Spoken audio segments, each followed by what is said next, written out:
Right, they Okay. go, oh, you have the fast one. I'd like to call this meeting to order. Please join me in the Pledge of Allegiance. I pledge allegiance to the flag of the United States of America and to the republic for which it stands, one nation, under God, indivisible, with liberty and justice for all.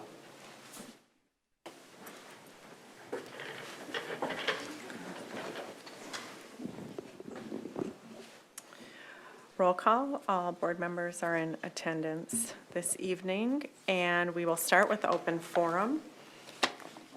In accordance to Board Policy 203, a 15-minute time period is set aside to receive citizen input through this open forum segment on the board agenda. Sign-up sheets are available at least 10 minutes prior to the meeting time at the door. I can review the rules. I think most people in the room have gotten to know them quite well, and I think we have one this evening. It's Bill Markert.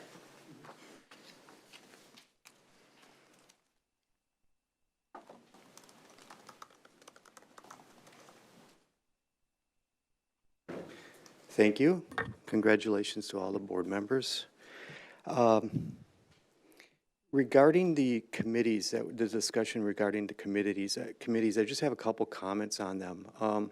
First, on the internal board committees, it seems like the executive committee's responsibilities, duties, tasks have expanded greatly from years past.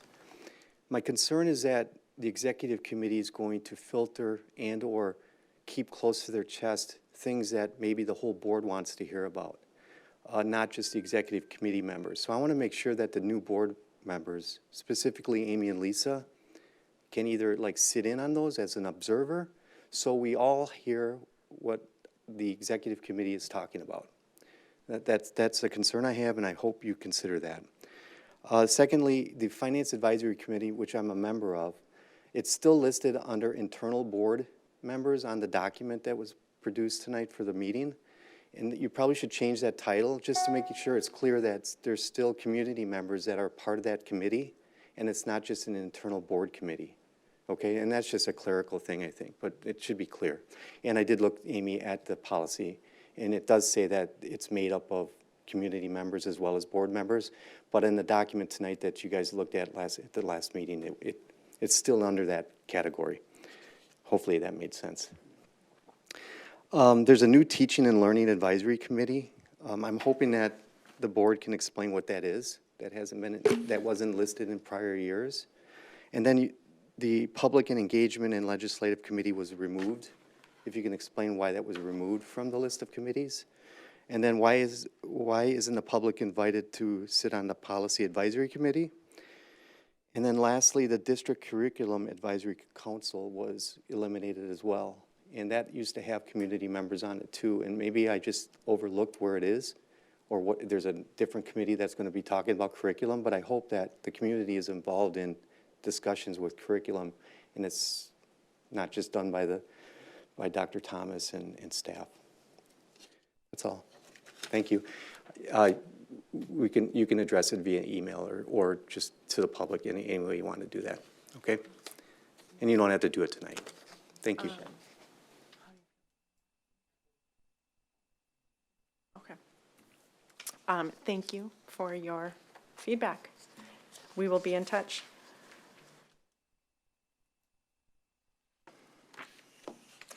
We're moving on to the approval of agenda. And is there a motion to approve tonight's agenda? So made. Second. Julie Burnick, Mary France, all in favor? Aye. Aye. Opposed?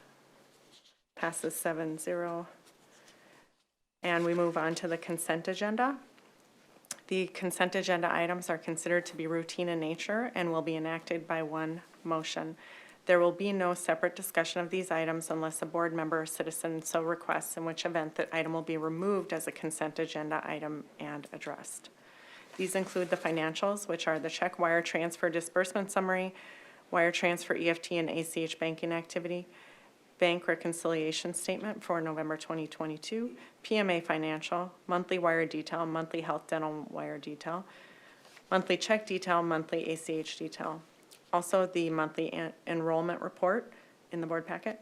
The approval of the school board minutes from December 12, 2022 in the board packet. Personnel items which include candidates for employment, resignations, terminations, non-renewals, and leaves of absences.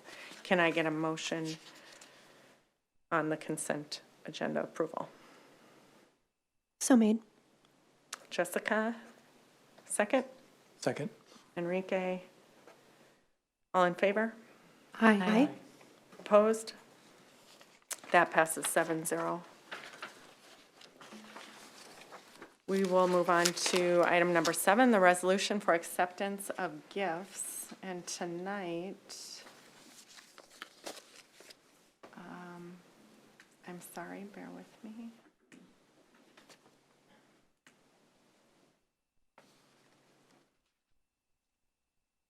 This will be a roll call vote, just so you know, and I will share that tonight's resolution accepting donations include Holy Trinity Methodist Church winter clothing, PL Rotary gifts and lunch for Bridges students, Julie Miller cap and gown fees for Bridges, $100, and then anonymous donations, which were part of an angel fund, which were funds to delete meal debt across the district.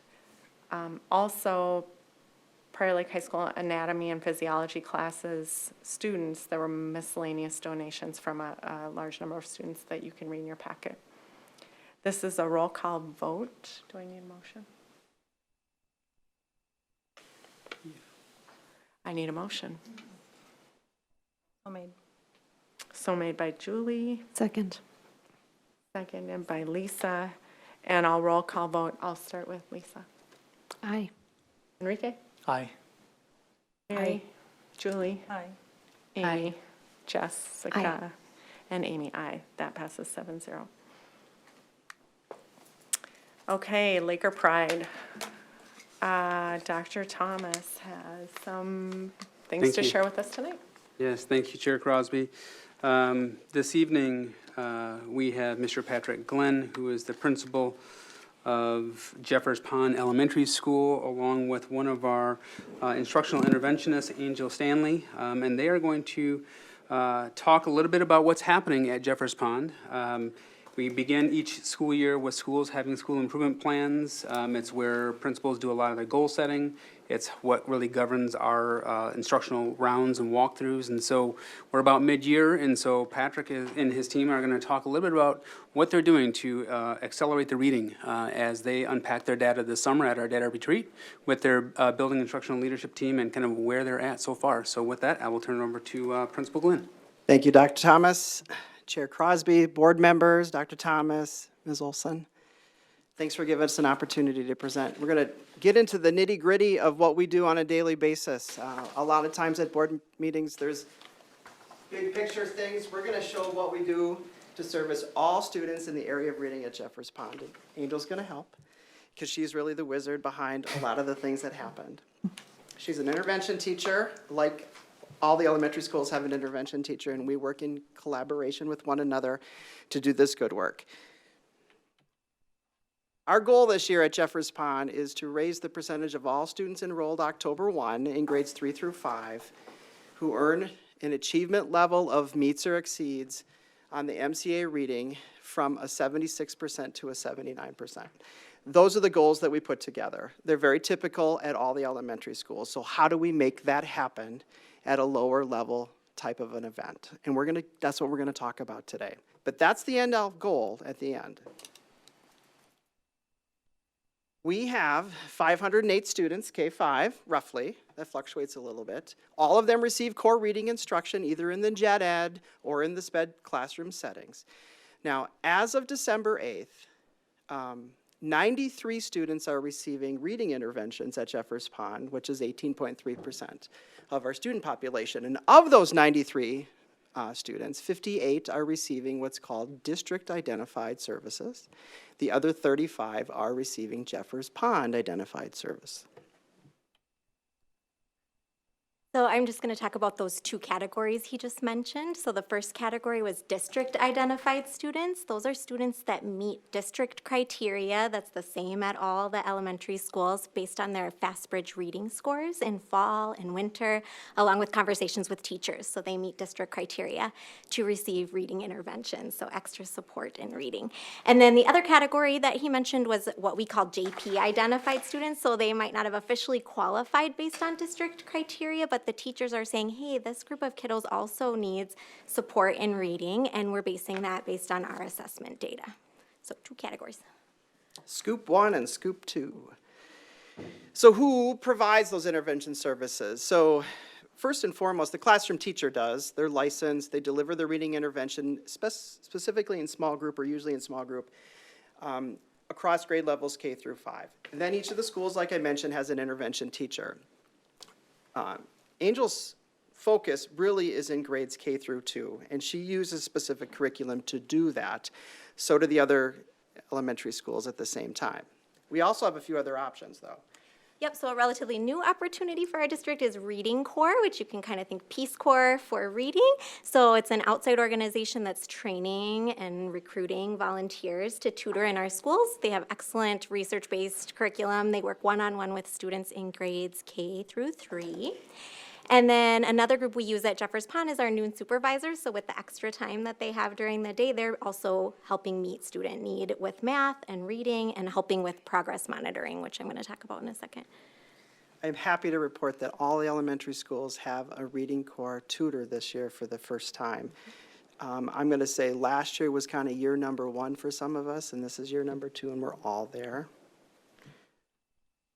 So what is progress monitoring? Yeah, so we've identified these students that need intervention, need strategic support. We've chosen interventions that match their need.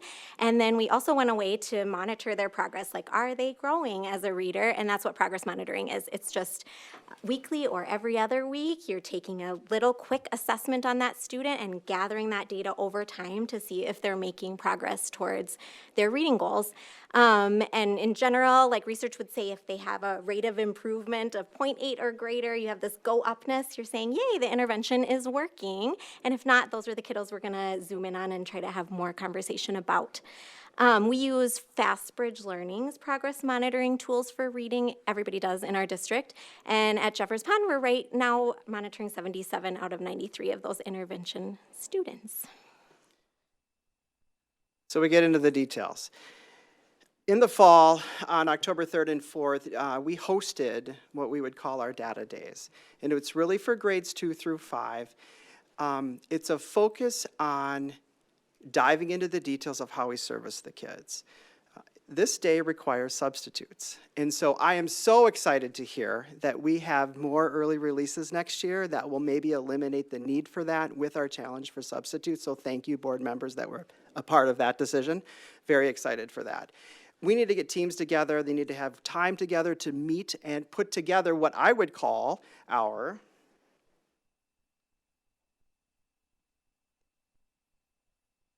intervention data page. I know this is small. We can talk the details there later, but this is outlined per grade level. It is every student that we've named by number and who their classroom teacher is, which teacher is giving them the intervention, what kind of intervention they are being delivered, when their start date was, what their reading scores were on everything that we collect reading information on from last year into this year. I want to highlight this column right here that has the colors on it, okay? Because that is that rate of improvement piece that progress monitoring is telling us whether or not it is working or not. That we highlighted students, this happens to be second grade, that's focused on yellow means they're making the right progress. Green means that they're really making more progress than maybe expected. They're making very good progress. And red means they're not making progress. I'm just going to flip to third grade because it's a little bit different, to kind of give you a flavor for what's happening. And so we have both groups of students. Here's our JP identified students, and these are our district identified students. So we monitor them as we go to make sure that we are paying attention to how they're doing. This is getting into the nitty-gritty.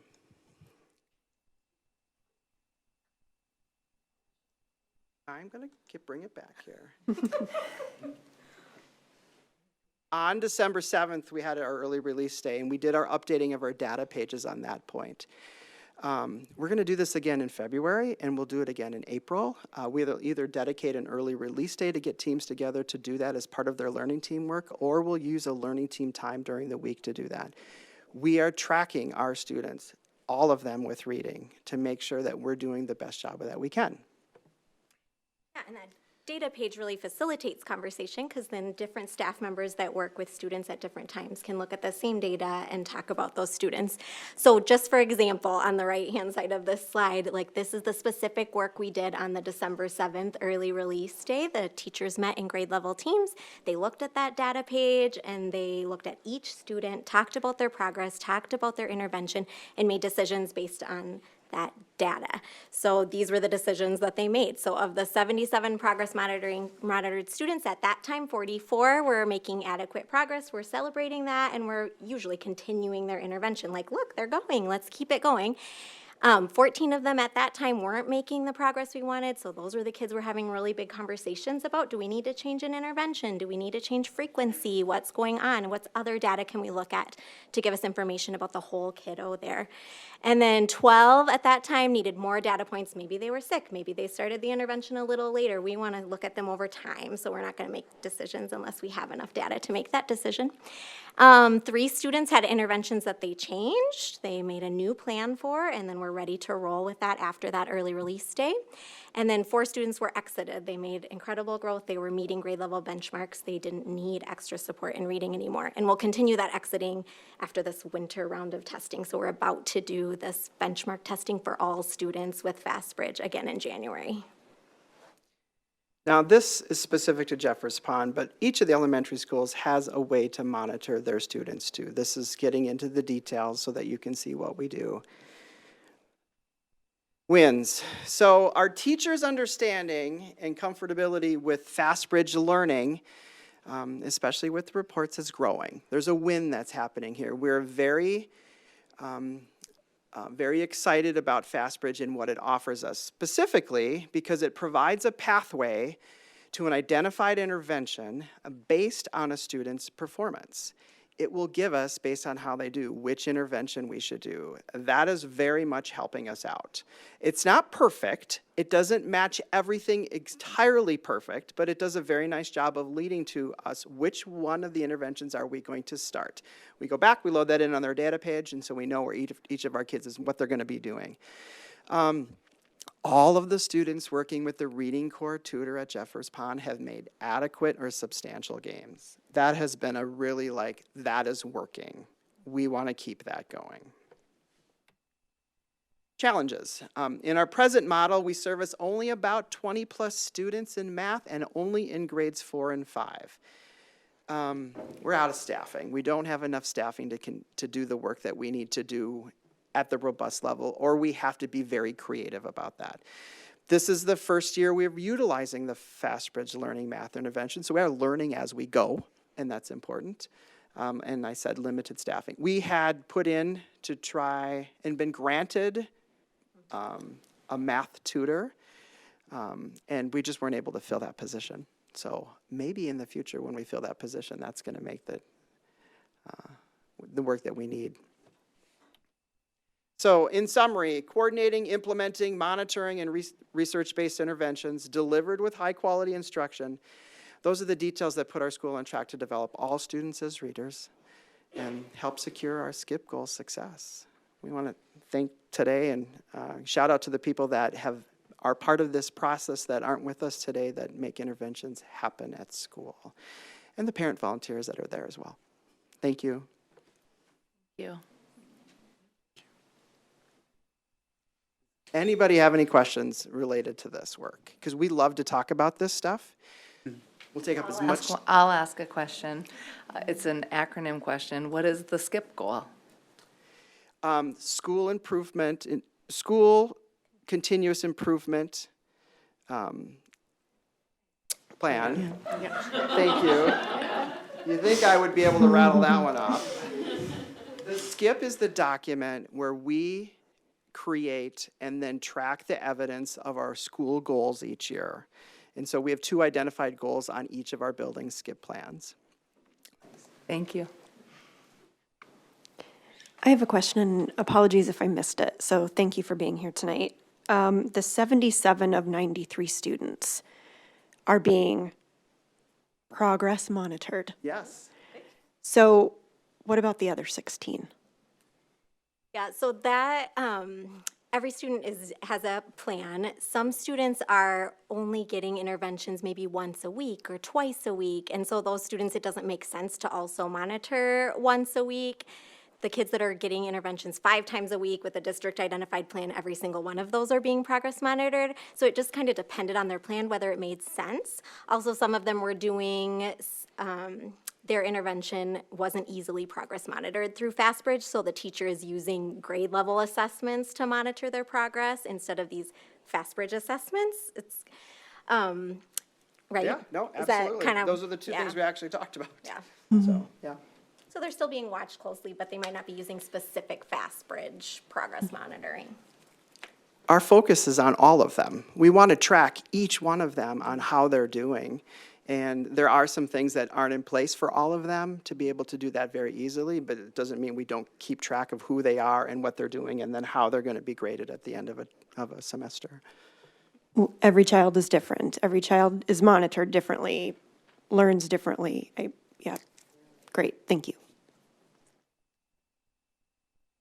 Anybody else? Thank you. Thanks for I've taking the got time. some Wait, I had a certificate. question. Oh, Oh, I'm sorry. I was looking for everybody. Patrick, for, when we talk about intervention, a lot of times we used to talk about that in terms of push in or pull out the student from the existing classroom in order to give them that extra help. What does a day in the life of a student look like that's actually receiving these services of the 77? Do you want to talk about what that means for intervention? Adria can talk about that. For some, they get a 5-minute repeated reading and/or fact-focused intervention. So it's a pull-out, it's one-on-one. Really quickly, we're going to go back in. Then there are blocks of time, up to 30 minutes, where students receive reading intervention. And that's what Angel does mostly. Yeah, our district-identified students is a pull-out program. Right now, it's 20 to 25 minutes for each group, and we work with classroom teachers to make sure we're not pulling them out during core instruction, so it involves a lot of strategic planning of when they're getting pulled out, but we're very mindful of when they're getting pulled out. We do a lot of planning on that front end to make sure they're not missing core instruction. That's the tricky part, and it's just part of the puzzle. We're pretty good at figuring out that. It's not 100% perfect, but it's pretty good. We make sure that we have our priorities in order of when we make a decision of how we're going to do that. Thank you. Sorry for being so late to that. That's okay. I think it's a great question. I just can't emphasize enough that, we have a district core reading curriculum, and as you know, a couple of meetings ago, we gave you a flavor as a board with our foundations support at the elementary level. And it's absolutely important that our students are exposed to core instruction, and I appreciate how you led with that, and that we've moved away from those heavily dosed pull-out opportunities, because what we found, in many districts, why are these kids not gaining, the academics? Well, that's because we're pulling out during that core block of, reading time or literacy time. So I really just appreciate you emphasizing that, and appreciate your team. When I was there, you shared your JP identified versus your district identified, and that's the push. And just for the board, we progress monitor through Jenny Zumbush's office all of what's happening in our schools with regards to the data and the student performance. But you all take it a step further. And, with your own analytics at the local level, some of your curriculum-based measures and your teacher developed formative assessments, you can go deeper than where we can go, because obviously you see them every day and you know them intimately. And that's what I think is the art of teaching. And that's something that we can't sacrifice. And I think it's a partnership between central support and what's, the talent that's happening in our classrooms each and every day of how we, holistically hold and support all of our students, for their comprehensive learning needs. So thank you to you, your team, and those who aren't here this evening. I appreciate every one of you. I'll leave these with you, and I'll allow you to distribute to the team. Thank you.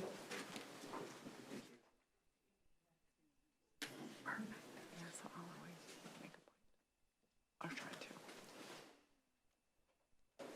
We're finding our way. Chair Crosby has my Laker pride for this evening. Thank you. We will move on to personnel items.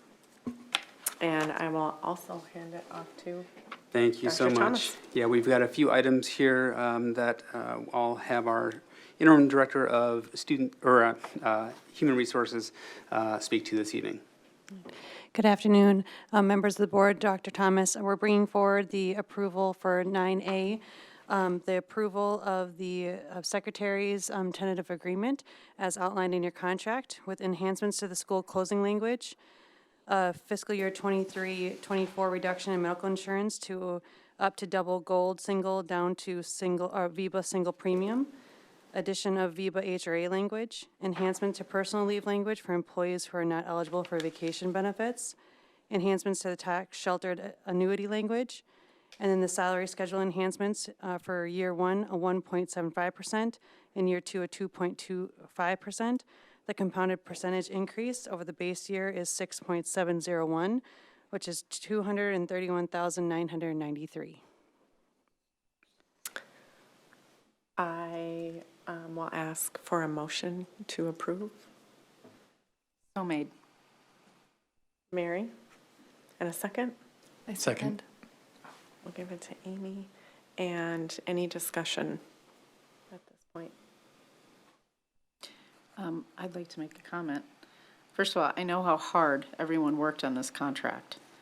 And I just want to say that when it was sent out to the board earlier for us to review the draft, it was quite an achievement for everybody, for the secretary's organization, for Emily and Tammy, your team. Thank you. Thank you, thank you, thank you. And also thank you for bringing it to ahead here and getting it done. I would agree. Well said. Thanks for your hard work. Thank you. And we appreciate the partnership with the secretaries as well. Glad to bring it forward tonight. Absolutely. All in favor? Aye. Aye. Aye. Opposed? That passes 7-0. And we have another. Yeah, we have one more topic here on an MOU with BLSEA to help facilitate time off. Yes, thank you, members of the board.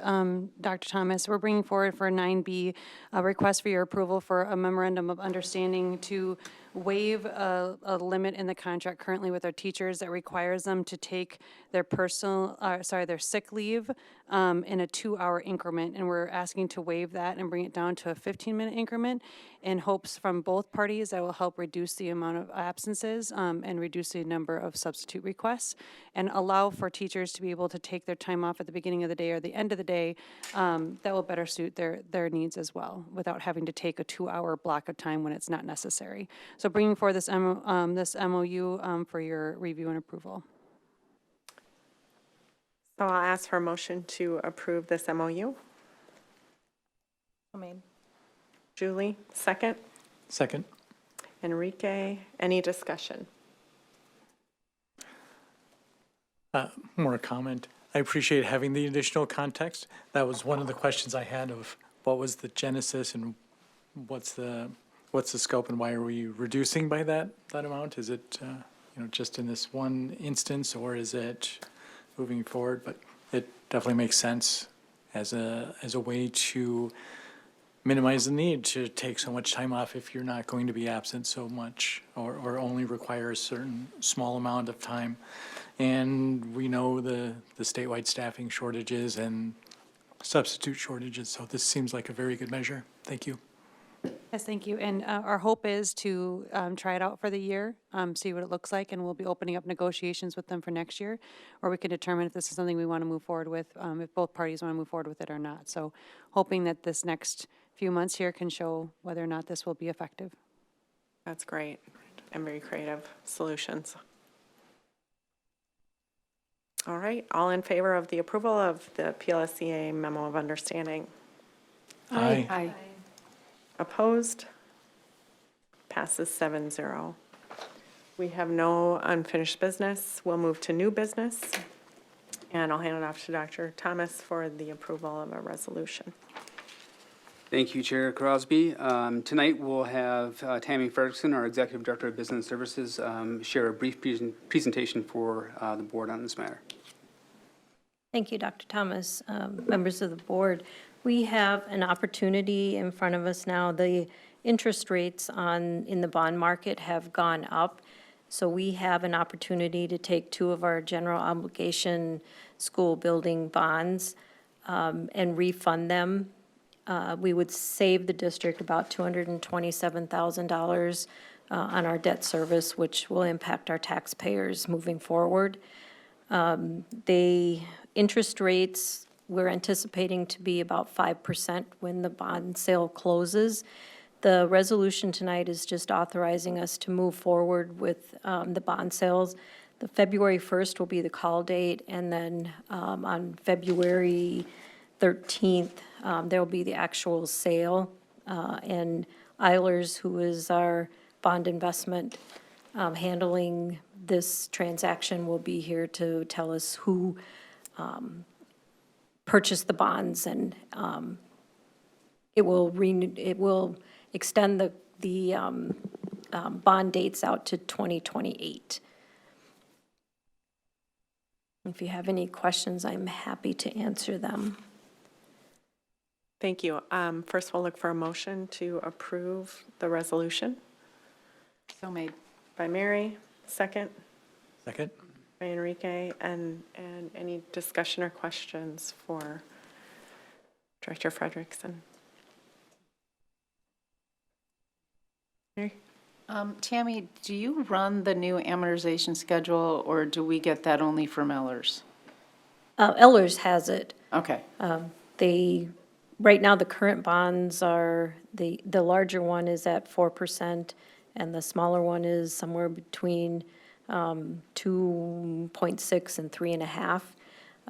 So both of those we anticipate will be sold at the 5% interest rates on it. Those are tax exempt bonds, so they are attractive to people in the bond market, and we should be able to sell them at a premium. So that's how we're going to get the $227,000 savings. Thank you. Any other questions or comments? Then I will look for all in favor of approval of this resolution. Aye. Aye. It is, thank you. It's a roll call. It's a resolution, yes.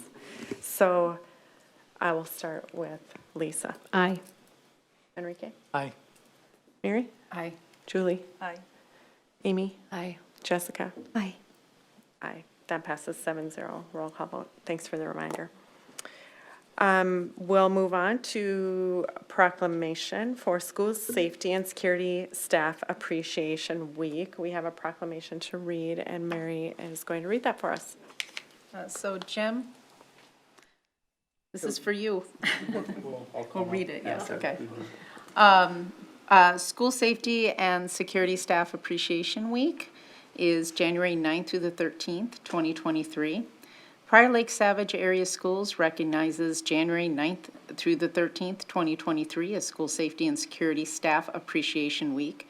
Our school safety and security staff ensure the safety of more than 8,700 Prior Lake Savage area students and more than 1,300 employees. This week, we celebrate our thanks and gratitude for these essential staff. Whereas National Law Enforcement Appreciation Day was celebrated on January 9th, 2023, Whereas school safety and security staff at Prior Lake Savage Area Schools includes 2 school resource officers from Savage and Prior Lake Police Departments, campus and lunchroom supervisors, a district emergency planning response coordinator, and a school building crisis response team. Whereas school safety and security staff help keep Prior Lake Savage Area Schools, buildings, students, staff, and community safe. Whereas school safety and security staff aid students in developing positive behavioral skills, mentoring and counseling students, and acting as mediators when disagreements arise. Whereas school safety and security staff trains staff and teachers to identify and handle emerging safety issues. Therefore, let it be resolved, the Board of Education hereby extends its appreciation to school safety and security staff for ensuring a safe and welcoming environment for our students, staff, and community, and declares January 9th through the 13th, 2023, to be School Safety and Security Staff Appreciation Week in Prior Lake Savage Area Schools. Thank you, Vice Chair France. And yes, Dr. Edwards and Mr. Delwell will speak to that, but I just want to share just a few words also. School safety is one of those things that my team hears me talk about a lot. I think that was one of the first things we talked about in my first week of being here. You know, as a parent, when we send our kids to school, they need to be safe. And given all of what's been happening in our world, we know that that's a top priority for all of us here in Prior Lake Savage Area Schools. I also want to thank the board for recently approving the hire of our safety director as well. This is something that we have parceled out across multiple departments, and those who were just interested or willing or had the flexibility in their time to add more to their plate to do this. But, you know, safety is something that can't be compromised because the costs are too great. And so I just want to thank the board for your investment in allowing us to bring on a dynamic individual who will bring value around our safety protocol. So with that, I will turn it over to Dr. Edwards and Mr. Delwell. Yes, I'd like to reiterate that appreciation. I'm really pleased that we are here to recognize tonight these folks who, as you saw in the proclamation, serve such a vital role in that safety and security. I think a few key words that stuck out to me as you were reading that, Director Franz, was the mentorship that these folks, the opportunities that these folks have for relationships different than a classroom teacher per se, or different than a paraprofessional. These folks make a difference in the lives of our students, and certainly as well as our staff, and bringing that safety and security, that feeling of safety and security that Dr. Thomas spoke about being so vital and so important. And it's great that we are able to recognize them because often they do not get recognized, and I'm really thankful that we're here tonight doing so. Those partnerships that we have created, for example, in the law enforcement, I know firsthand in my former role as principal and my current role as Director of Teaching and Learning, supporting each of our principals and the relationships that we have with our local law enforcement agencies is vital and key to keeping our children safe, but also creating that relationship with law enforcement that may or may not exist have they not had that experience to interact with them in the school community in a different environment. So just want to say thank you, and thank you to all of those staff who were included in this recognition for their continued commitment to helping keep our schools safe for students and staff. Good evening. Not really much to add other than that this district has a real strong culture surrounding safety, and I too appreciate the administrative support for emergency planning preparations coordinator. We're really looking forward to adding that staff. Thank you. Thank you. Add one more thing I forgot to mention that was acknowledged in that proclamation was our building crisis response teams of staff who support the administration in carrying out and dealing with those challenges that come up on a frequent basis, being there to support the work. They are a key element, a team of folks at each site that come together helping deliver that safe and secure environment for our students and staff. Thank you. Well said. We will move on to policy. And in part of our review cycle, We are reviewing the first reading of policies that were already introduced, the 100 and 300 series. There are very few changes to these policies. There's a little bit of language change, but nothing substantial. So we don't need to vote on this, but clearly any discussion or concerns or questions people have, now's the time.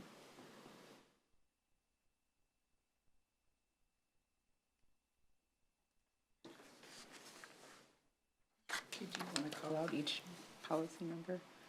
I sure can, yeah. So policy 101, legal status of the school board, 101.1, name of the school district, policy 102, equal educational opportunity. There was a language change there, just stating including but not limited to. And then policy 103, complaints, students, employees, parents, other persons. Policy 104, school district mission statement. Policy 301, school district administration. Policy 302, superintendent, there was a removal of personal from judgment. Policy 303, superintendent selection. 304, superintendent job description, and 306, administrator code of ethics. So all the others had no recommended changes.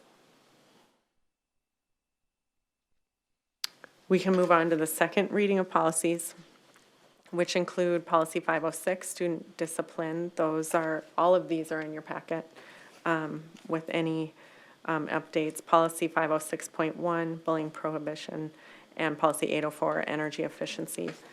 We can, if we need to address any items in here that weren't discussion, the appropriate resources aligned with each policy. So starting with policy 506, are there any questions or discussion items? I have a question. Under, sorry, it's a long policy. Under student responsibilities, all students are responsible. When we get to point L, it lists to dress and groom in a manner that meets fair standards of safety and health and common standards of decency, and that is consistent with applicable district policy. Should we list the policy number there where it lists our dress code policy? Martha's not here. Yeah, it's a good point of order. If we can cross-reference that in that policy. Yep, I'll make note of that.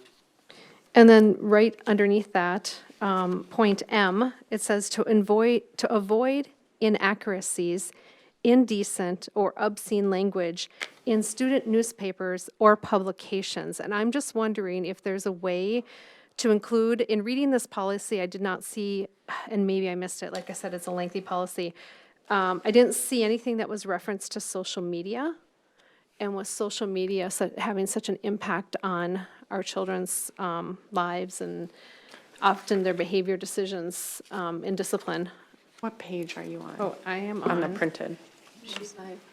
Just above for student code of student conduct. Yeah, it's under student you. responsibilities, number M.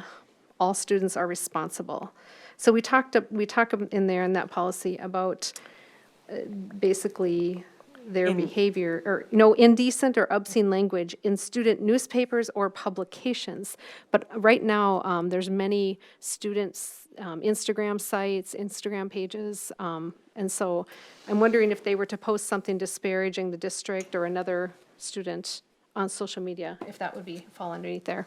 Yeah, if I may, I think that's another good cross-reference to our acceptable tech and protocols that we have on that policy as well, Director Atkinson. So I'm making note of that as well, that we can cross-reference that's what already, that one that is already existing. Again, a very good point. We are moving further and further away from maybe print materials, and everything is going, into social media platforms or digital spaces, and so I think that's absolutely something we want to capture. I'd like to echo what Director Atkinson said, because as we review these, there is a trickle-down effect into other policies. that we cannot lose sight of, where language in one now impacts another, or we're actually repeating ourselves. And I know we've talked about this before, but as we go through this, I think there are great call-outs to make, where we need to make a note where it impacts, affects, or even duplicates another policy already in existence.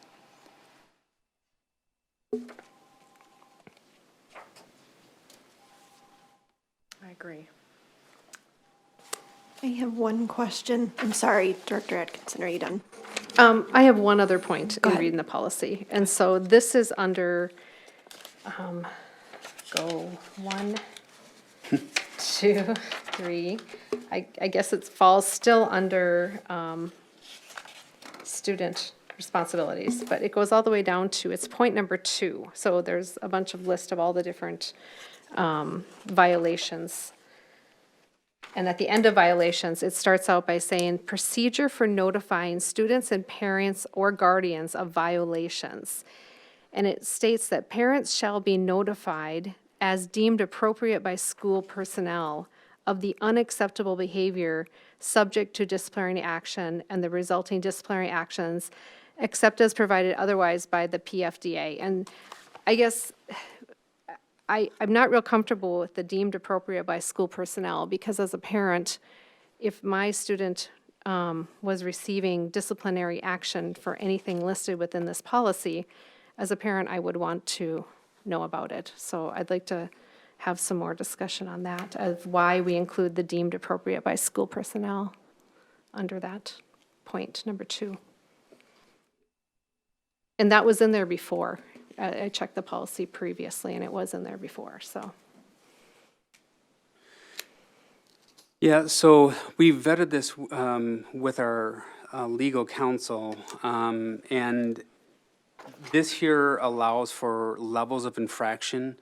And so if it's something very minor, which would be like an in-classroom conversation with a student, that's not necessarily always going to get reported. And so giving that discretion, because there's little things that happen all throughout the day with a variety of students. And so deemed appropriate by school personnel allows for those varying levels of infractions that might occur, so that you're not getting a call or a parent's not getting a call, because, I push back on, not having a pencil, or, I'm trying to think of something very minor, versus, flipping over a desk in a classroom. That's the distinction that we were trying to afford building staff around that point. But know that levels of infractions of behavior with school student conduct handbooks, as well as anything severe, will always be reported to families. And we have low-level behavioral infractions that we track internally, but then there are like level 2 infractions that we report out onto the state. But the level 1s are just kind of things that just nuanced behaviors that can just be quickly adjusted, that aren't necessarily going to show up on our state DERS report. Thank you for sharing that. I have a question. Can I ask it? Yes. So those varying levels of infractions that you mentioned, is there anywhere in policy or procedure that is kind of listed? What would justify it being a level 1, 2? Not at a board policy level. That's a school-based measure, because it can vary from school to school based upon the type of program that you might have in your school building as well. Sure. So that's nuanced at the school level. Okay. And that's going to be guided by handbooks with administration and their staff. Thank you. Yeah, Jess? Yes, I had a question, and I'd venture to guess it's because I don't have the context. But under general statement of policy, number 3, 1, 2, 3, fourth paragraph down, it talks about the People Fair Dismissal Act.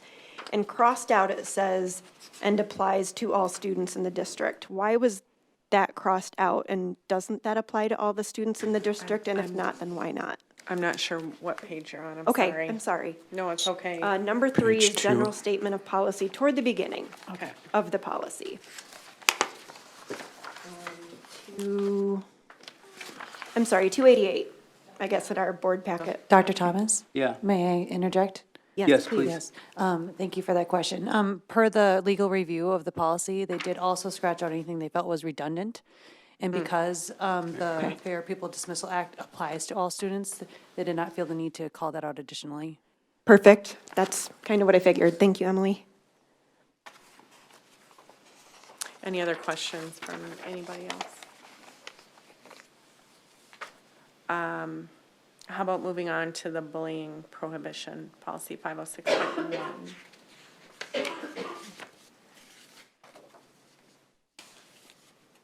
Any questions, discussion?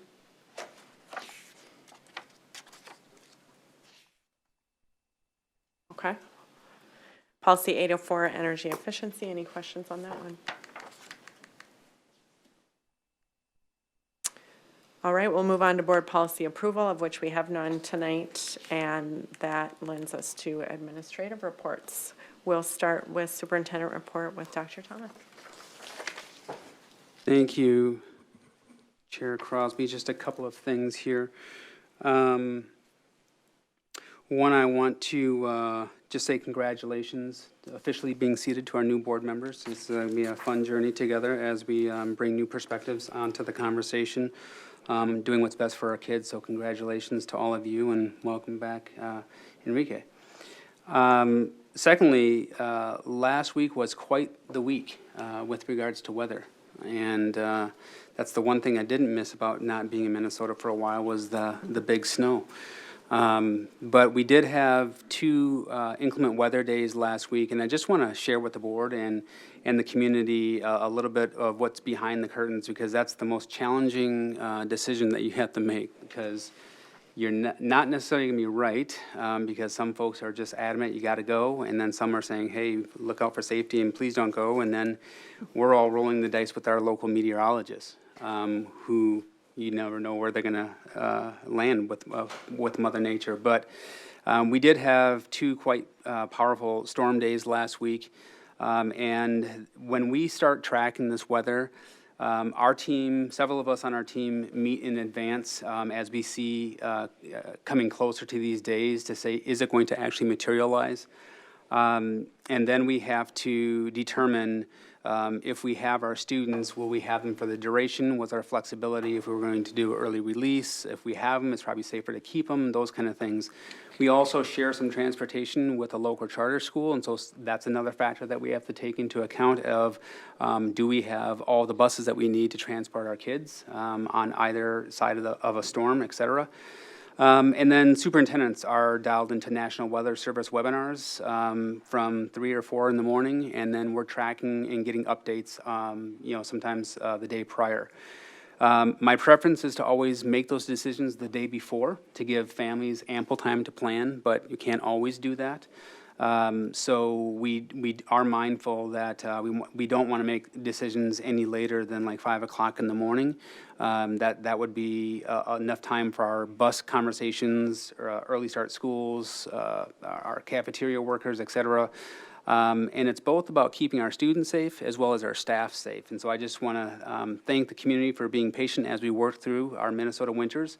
I think one of the learnings that we had, and this is something that I've already talked with the senior leadership team about, is our protocols around devices for our elementary students.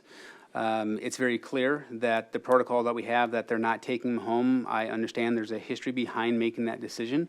But I think moving forward, when we know we're going into breaks, had our elementary students had their devices, we could have had e-learning days for our elementary students. So that's something that we're considering as we move forward, perhaps like this spring, because we always have that March Madness storm in Minnesota, and to have devices being sent home with our elementary students when we know we're going to have prolonged periods where weather may become inclement. So that's a good reflective learning for us as a leadership team to review that protocol. So I just want to acknowledge that and thank our community for their patience in working through some of that. And I also just want to, a little tongue-in-cheek, but you all approved a new plow, and you couldn't have done it at a more opportune time. We needed it, and so I know Jim and his team are very happy, but Also, there's going to be a really fun opportunity for some of our students to be able to, we have a history, when we get a new plow, we name the plow, and there's a decoration and all that kind of stuff. And so that's something that we'll be engaging some of our elementary students to name the plow. So stay tuned for that little competition.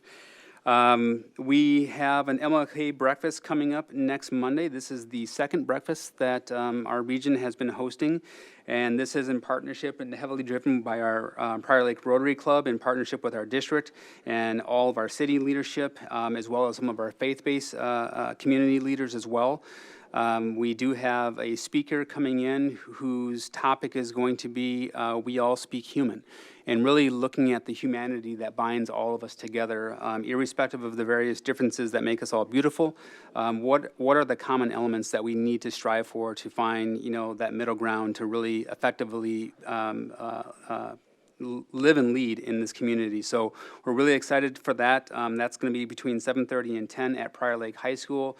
In addition to that, we are also going to be able to have this facilitator do some staff training. It happens to be a professional development day for our staff. Obviously, our students can engage in those learning opportunities during that event, but then after that, some of our staff are also going to be able to take advantage of taking some of that learning from the day and applying that into a curricular framework and how that can transcend into the classroom conversations. A couple more things. We talked at a board meeting, several of them ago, about the fiscal transparency. It's one of the things that we talk a lot about, actually, and we heard from one of our community members earlier this evening during public comment about some of the changes in committee structures, and that's actually one that's going to change sooner than the other committees, because we were building a committee as we were changing some of those protocols. So we're merging our financial long-range planning committee along with our business advisory committee to be one. So that will be an expanded opportunity for our community members to take an active role in that opportunity along with our staff and board representation. So we're very excited about that. We just shared with them a couple of weeks ago about some of our budget building protocols and processes, and really kind of getting their input on how we should look at our projections. And it was really beneficial. Many of our community members on that committee come from the financial services arena in their professional careers. And so a lot of context they were able to share in terms of how they forecast and how that works in the business industry, and some of the things that we as our business team can take into account as we put together forecasting enrollment models. So thank you to all of you who participated in that. In addition, we are going to be hosting at the end of this month our first town hall on Finance 101, if you will. So Tammy and her team will be putting together a lot of how is a budget, school budget and district budget made? What are the factors that go into creating that budget? What are the different buckets of categories of funding from the state that eventually find their way into our classrooms? It can be very complicated, but you have a talent, Tammy, that can break that down into bite-sized chunks that's very easy for our community to consume. And so I really want to thank you in advance with your team that this will be a great opportunity for our community to interact with not only the business services, but the entire senior leadership team will be there as well to help facilitate any questions and answers, because a lot of conversations around budget are going to be driven around curriculum, around enrollment, operational services, et cetera. So we'll have staff available to address questions as they come up as well. That will be something that we will record, and we'll flip that forward onto our business services webpage, so community can always go back and reference that, because it's hard. You hear it for the first time, you're trying to take as many notes as you possibly can, and you maybe want to share it with other groups that you're a part of. Well, now you'll have the actual presentation that you all can have a living room party and bring out some popcorn and watch Budget 101, streaming live from your home. Lastly, so I got some notes on my phone too.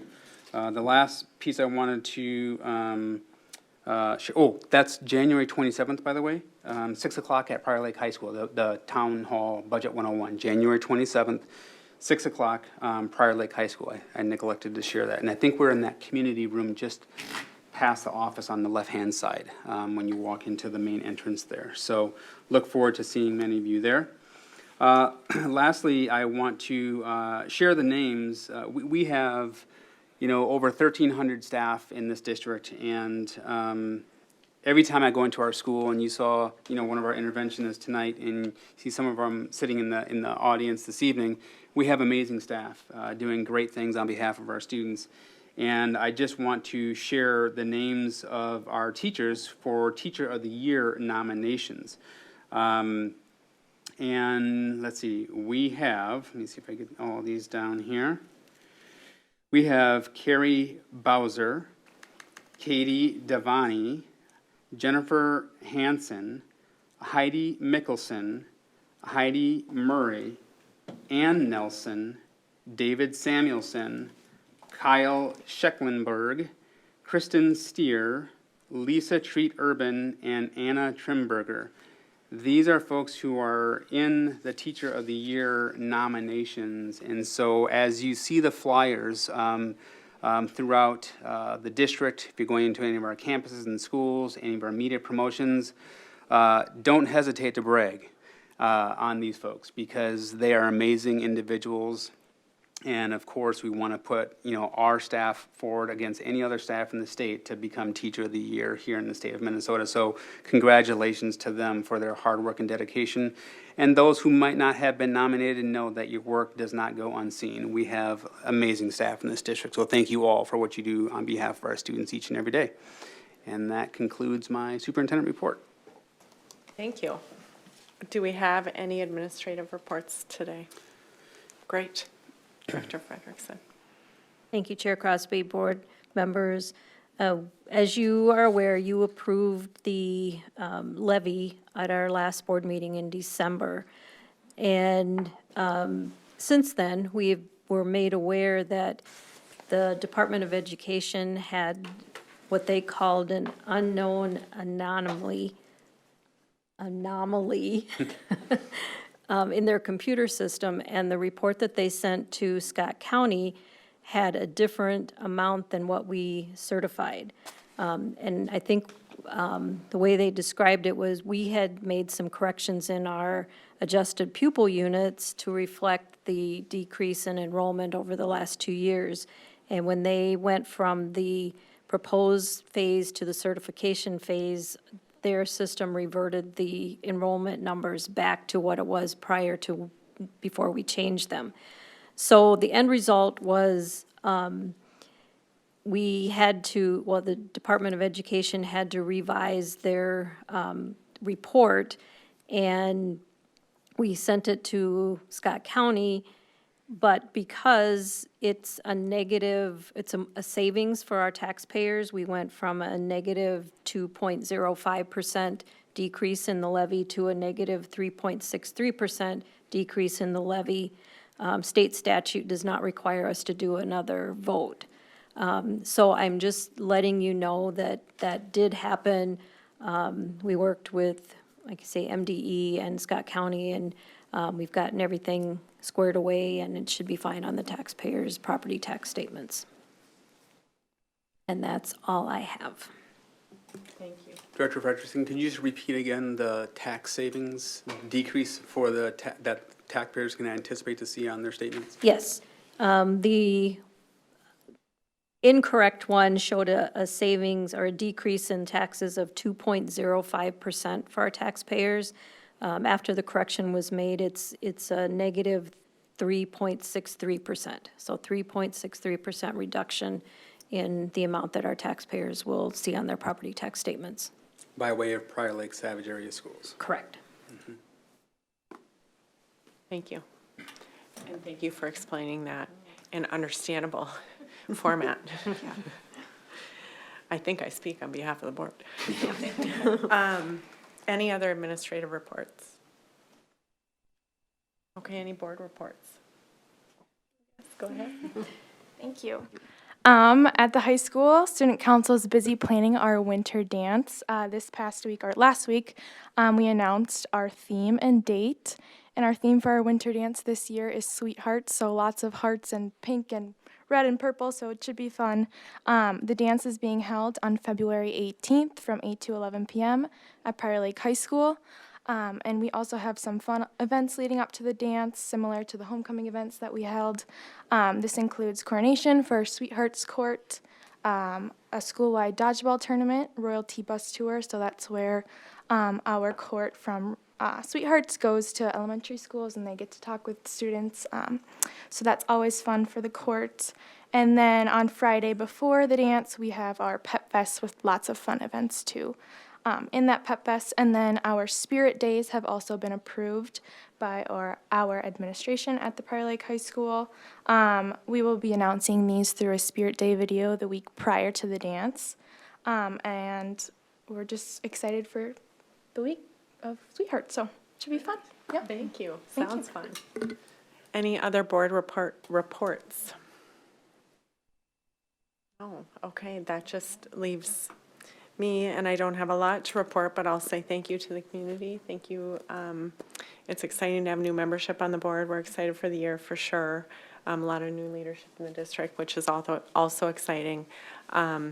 Thanks for giving me a little room tonight to make a few little bumps and hiccups, and I will strive to do my best in this role. I know everyone at this table will and in this room, and I hope the same is true for our community. I believe it will be.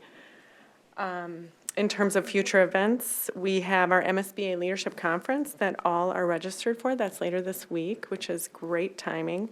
Then no school on Monday for MLK Day, and there is the breakfast that you spoke of that morning. School Board Professional Development that we talked about earlier, that's 4:30 on January 23rd before a study session, before our study session on the 23rd, sorry, yes. And then if that's everything, we just need a motion to adjourn. So made. Amy, second? Second. Lisa? All in favor? Aye. Aye. Opposed? Passes 7-0. Thanks, everyone.